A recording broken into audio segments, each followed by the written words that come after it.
and welcome to Immediate Results Marketing. I'm here with my lovely wife, Cheryl. I am your biggest supporter, Mark. We are the Delaneys. How was your week, dear? It was full, very action-packed, as you could say, a full week of activities. In the last lesson, we gave you homework. Yes. And I'm sure you did your homework. Well, no, not exactly, but I felt like I had, after you asked me had I done my homework, I felt I had done my homework because I actually went through some of the things that a woman over 40 goes through to maintain a second career, and I really realized that's what I needed to do for my homework. I actually experienced what I needed to do for my homework, so that's how I got the answer for my homework. How about that? Does that make sense? That makes sense. So I wanted them to hear that because what you did was what most marketers do. I've got a problem. I got the solution to my problem. So I'm going to sell this to everybody else. You really didn't take the time to get into the heads of the people to see what their problem is. You assume because you have it, they have it.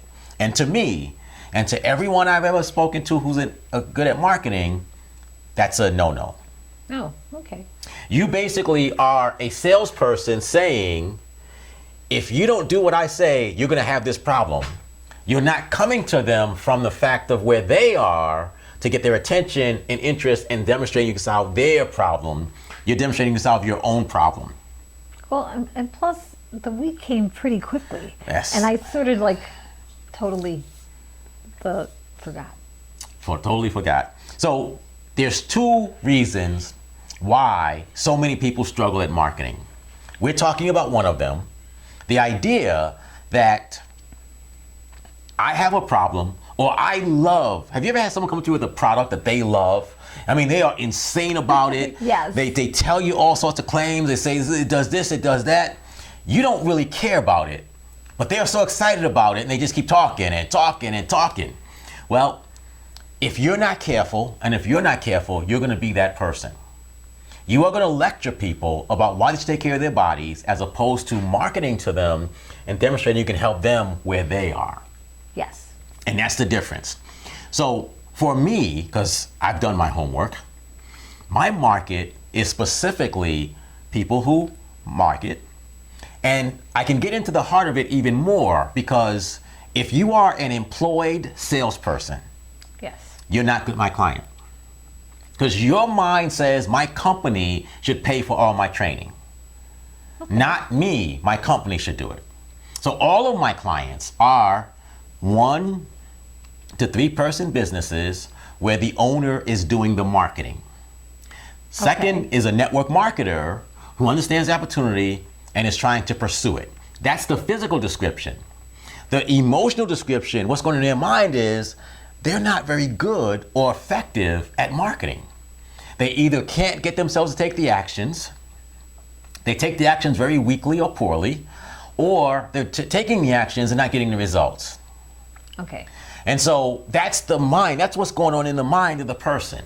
I don't talk about opportunity, I don't talk about, sales techniques. I talk to them from where they are about, you've got this opportunity in front of you.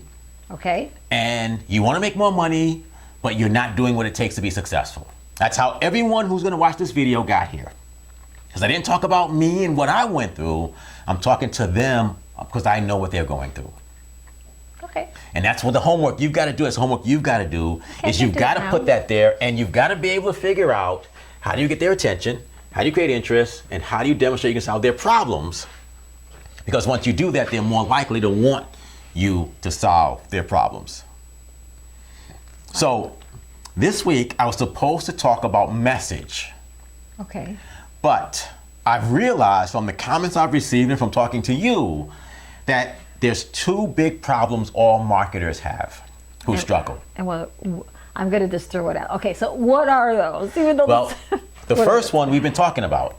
Okay. No one wants to stop and take the time and really figure out who and what's going on in their mind that they can help them with. It is tedious. You have to test it. You have to do a whole bunch of stuff that most people just don't want to take the time to do.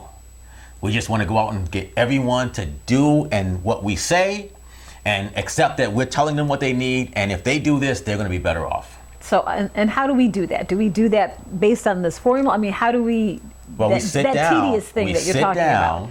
and we actually look at what the services we're offering. We figure out exactly how it helps someone, but most importantly, we have to think about a specific subset of the population and what they're suffering through, what they're struggling through, what keeps them awake at night, what insecurities they have. Okay, I'm thinking, how do I do that? That's all you do. You just have to sit down and think about it. If I am going to, now it helps if you have customers and you figure out how you got them. Okay. That does help. All But right. mostly it's really about presupposing that you understand what's going on in their mind, and you always are testing it when you talk to people about this. You listen to people, you look at what they're searching on social media. There's a lot of research you can do, but the ultimate thing is you've got to understand what's going on in this person's mind so you can speak to it. And they'll say something like, you must know me because you know exactly what I'm going through. You know exactly what I'm worried about. So in your case, women in their 40s and early 50s and maybe even late 30s, you know, what do they think about? What are they worried about? Okay. What are they fearful of? What keeps them awake at night? How do they feel when a 20-year-old walks by with a great body? What are all those things that you can now talk to those issues, not your issue? All right. I will. Well, I have actually. I've got some people that I can ask those questions of. Okay. And then the second thing is we talked about sales versus marketing. Correct. So as a marketer, we all have a fantasy. We have a fantasy that we're going to go out, we're going to open our mouths, we're going to post to Facebook, we're going to hand someone a business card, and people are just going to throw money at us. Right? That would be great, wouldn't it? that would be great. That's the fantasy. And so this formula goes over really, really well because what people don't think they have to do is sell.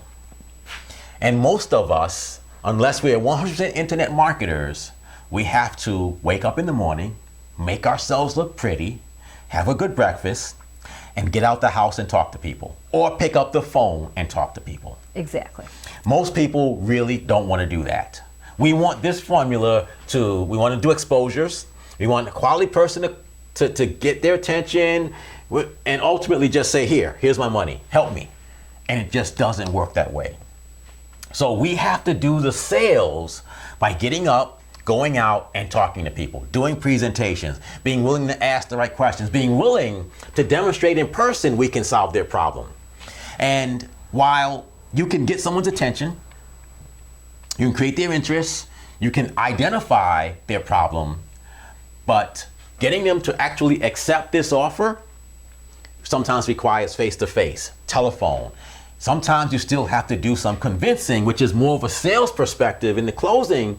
But ultimately speaking, the difference that I'm trying to get you to understand is that it's a fusion of sales and marketing in that you do the marketing so that you know exactly who you're looking for, you know exactly what's going on in their mind, and you can get their attention by saying in your 30-second introduction at a networking event, Gotcha. on your business card, the text on your business card gets their attention, so they ask you questions as opposed to you following them around the room trying to figure out what's going on with them. Have you ever been followed around a room by a marketer who thought for sure that you should have their product up, and they call you there? So you don't want to be that person. Oh, definitely, yes. You don't want to be that person. The way you do that is by creating interest, getting your attention, then asking, hey, can we sit down and let's talk about exactly what this might mean, or let's get together for coffee. And then you demonstrate that you solve their problem, but this person is interested because you got their attention. I don't know if that makes sense. Does that make sense? Yes, it does. It does make sense. And so then when you demonstrate you solve their problem, the closing is simple. This is what I'll do for you, and this is how much it costs. Okay. As opposed to you need to do this because, and you got to do this, and we got it just is a totally different. And for the rest of this time we're together, we're going to talk about the differences in once you have their attention and their interests, why it's so much easier than doing some fancy sales presentation. where, you're using techniques like the old Ben Franklin close. You know what that is? I have no idea. Ben Franklin, it is said that Ben Franklin used to pull out a yellow pad with a piece of paper and say, here are all the reasons you should do this. And he'd list a lot of them. Now, you tell me why you shouldn't. And there'd only be 2 of them, so the person would say, oh, I guess I should do it then. I've never seen that actually work in person. I never heard of it, actually. Bottom line is that if every person I meet who's starting a business says, I don't want to do tough closing techniques. I don't want to pressure people into buying my stuff. And I know you feel that way. Yes, you don't. So the only way to do that is then to really know what's going on in the head and the mind of the person you want to market to, so you can speak to that and you are the solution to a problem, not someone just trying to take their money. Okay. And that's what I want you to understand about today's lesson. And I certainly hope we did a good job of explaining that to you, because the combination of your being a marketer and understanding what's going on in their mind, Okay. making exposures, whether it's on Facebook or Twitter or at a networking meeting, or when you first call someone to get their attention, say something that creates interest, and then say, hey, let's meet, let me show you I can solve that problem. If you are a business owner, a network marketer, at some point, you have to meet someone face to face and ask for what you want, which becomes the offer. But the offer is based on their problem, not your desire to sell them something. They're willing to meet with you because you got their interest, because you got their attention, because they're the right person, and because you put your information out there. Every one of us would love to be able to, again, I'll say it again, put stuff out in the world and have people throw us their money. That's what we all want. But the reality is, you're watching this video because I said something that got your attention. Okay. Yes. I said something else to create interest. And I either got you to a live event or I called you on the phone, and ultimately speaking, you realized that I understood what you were going through and that I was a potential to solve your problem. And therefore, you filled out a form, you mailed me a check, you did whatever it was, but I still had to call you and say, or send you an email and say, here's what I can do and here's how I can solve your problem. And so I need you to stop this week. Find the time. Yes. And get into your client's head, your potential client's head, the person you think you can solve their problem, and figure out what the heck is going on up here. What keeps them awake at night? What are they afraid of? What do they worry about? What's going to happen if they don't deal with this thing that you may know is coming? But you can't tell them that. They already know it. You just wake it up within them. And we'll talk more about how you do that next week when we really talk about the message. Okay. But ultimately, for now, if you don't do your homework, you cannot create the message. Okay. So that's it for this week. Anything else? That's all. I think that works. We'll see you next week with another lesson. Hopefully, we'll do our homework this week, right?